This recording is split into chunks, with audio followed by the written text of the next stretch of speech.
Praise the lord, hallelujah. ಕರ್ತನ ಪರಿಶುದ್ಧವಾದ ನಾಮಕ್ಕೆ ಸ್ತೋತ್ರವಾಗಲಿ. ಪ್ರಿಯರು, ಹೇಗಿದ್ದೀರಾ?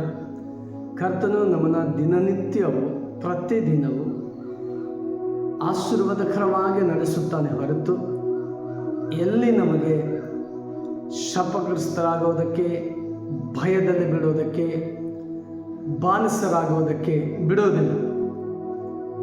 ವಾಕ್ಯದಲ್ಲಿ ಹೀಗೆ ಬರೆಯಲ್ಪಟ್ಟಿದೆ ಪ್ರಿಯರೇ, ಕೀರ್ತನೆ 125 ಹೀಗೆ ಬರೆಯಲ್ಪಟ್ಟಿದೆ 1ನೇ ವಚನದಲ್ಲಿ, ಯೆಹೋವನಲ್ಲಿ ಭರವಸೆ ಇಡುವವರು ಚೀಯೋನ್ ಪರ್ವತದ ಹಾಗೆ ಇದ್ದಾರೆ, ಅದು ಕದಲುವುದಿಲ್ಲ, ಸದಾ ಸ್ಥಿರವಾಗಿರುತ್ತದೆ. ಆಮೆನ್. ದೇವರ ವಾಕ್ಯ ನೋಡುವಾಗ ಯೆಹೋವನೇ ವಿಶ್ವಾಸಿಗಳ ಆಶ್ರಯ.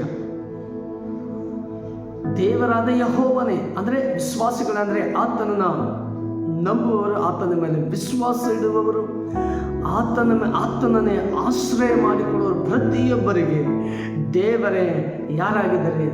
ಆಶ್ರಯವಾಗಿದ್ದಾನೆ. ಯೆಹೋವನೇ ಆಶ್ರಯ. ಯೇಸುವೇ ಆತನ ರಕ್ತದ ಕೋಟೆಯಲ್ಲಿ ಮರೆ ಮಾಡಿ ಕಾಪಾಡಿ, ಆತನ ರೆಕ್ಕೆಯಲ್ಲಿ ಮರೆ ಮಾಡಿ ಕಾಪಾಡುವ ದೇವರು. ಹಾಲೆಲೂಯಾ. ದೇವರು ಒಳ್ಳೆಯ ಒಂದು ಸ್ತೋತ್ರ. ನೋಡ್ತಾ ಇದ್ದೀವಿ, ಯೆಹೋವನಲ್ಲಿ ಭರವಸೆ ಇಡಿರಿ. ಆಮೇಲೆ ಚೀಯೋನ್ ಪರ್ವತದ ಹಾಗೆ ಇದ್ದಾರೆ. ಚೀಯೋನ್ ಪರ್ವತ ಯಾವ ರೀತಿ ಸುಂದರವಾಗಿ ಇರುತ್ತದೋ ಅದು ಪ್ರತಿಯೊಂದು ಸಮಯದಲ್ಲಿ, ಮಳೆಗಾಲದಲ್ಲಿಯೂ ಬಿಸಿಲು ಕಾಲದಲ್ಲಿಯೂ ಯಾವಾಗಲೂ ಕೂಡ ಚೀಯೋನ್ ಪರ್ವತವನ್ನು ದೇವರು ಹೊಗಳಿದ್ದಾರೆ. ನೀನು ಕೂಡ ಚೀಯೋನ್ ಪರ್ವತದ ಹಾಗೆ ಬೆಳೆದು ಬೆಳೆದು ಬೆಳೆದು ಅಭಿವೃದ್ಧಿ ಹೊಂದಿ ಆಶೀರ್ವಾದಗಳಿಗೆ ಯಾವ ರೀತಿ ನೀನು ಇರಬೇಕು, ಚೀಯೋನ್ ಪರ್ವತವನ್ನು ದೇವರು ಹೋಲಿಸಿದ್ದಾರೆ.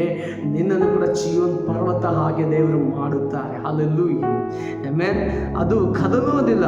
ಪರ್ವತಗಳು ಯೆರೂಸಲೇಮಿನ ಸುತ್ತಲೂ ಹೇಗೋ ಹಾಗೆ ಯೆಹೋವನು ಇಂದಿನಿಂದ ಸದಾಕಾಲವೂ ತನ್ನ ಜನರ ಸುತ್ತಲೂ ಇರುವನು. ಆಮೆನ್. ಹಲ್ಲೆಲೂಯಾ.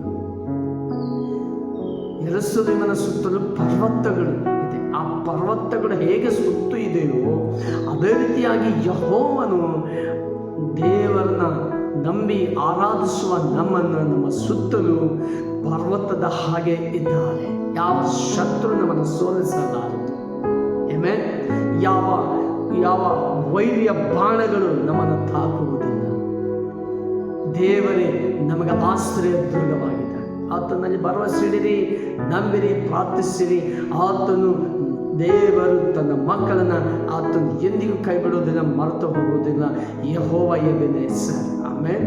ಕರ್ತನಿಗೆ ಸ್ತೋತ್ರ. ಹೌದು ಯೇಸುವೇ, ಇದೀನ ಸ್ವಾಮಿ, ಯಾರು ಭಯಪಡುತ್ತಾ ಇದ್ದಾರೋ, ನನಗೆ ಸುತ್ತಲೂ ಯಾರಿಲ್ಲ, ನನಗೆ ಯಾರು ನೋಡುವರಿಲ್ಲ, ನನಗೆ ಯಾರು ಆಶ್ರಯ ಇಲ್ಲ ಎಂಬುದಾಗಿ ಅಂದುಕೊಳ್ತಿದ್ದಾರೋ, ಅಳುತ್ತಿದ್ದಾರೆ, ಬಾಧಪಡ್ತಾ ಇದ್ದಾರೆ. ಯೇಸಪ್ಪ, ನೀನು ಎಲ್ಲರಿಗೆ ಆಶ್ರಯ ದುರ್ಗವಾಗಿದ್ದಿ. ನಮಗೆ ದೇವ, ನೀನು ಜೊತೆಯಿದ್ದು ಇಸ್ರಾಯೇಲರನ್ನ ಸ್ವಾಮಿ ಕಲ್ಲಿಗೆ ಕಾಲು ತಗಲದಂತೆ ಎತ್ತುಕೊಳ್ಳುವ ದೂತರನ್ನು ಸಹಾಯ ಮಾಡುವ ಮನೆಗೆ ಸ್ತೋತ್ರ.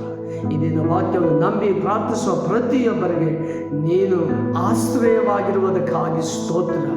ನಿನ್ನ ಮಾನ ಮಹಿಮೆ ನಿಮಗೆ ಯೇಸುವಿನ ನಾಮದಲ್ಲಿ ಪ್ರಾರ್ಥಿಸಿ ಬೇಡಿ ಹೊಂದಿದ್ದೀವಿ ತಂದೆ. Amen. Praise the Lord. God bless you. ದೇವರು ನಿಮ್ಮನ್ನು ಆಶೀರ್ವದಿಸಲಿ.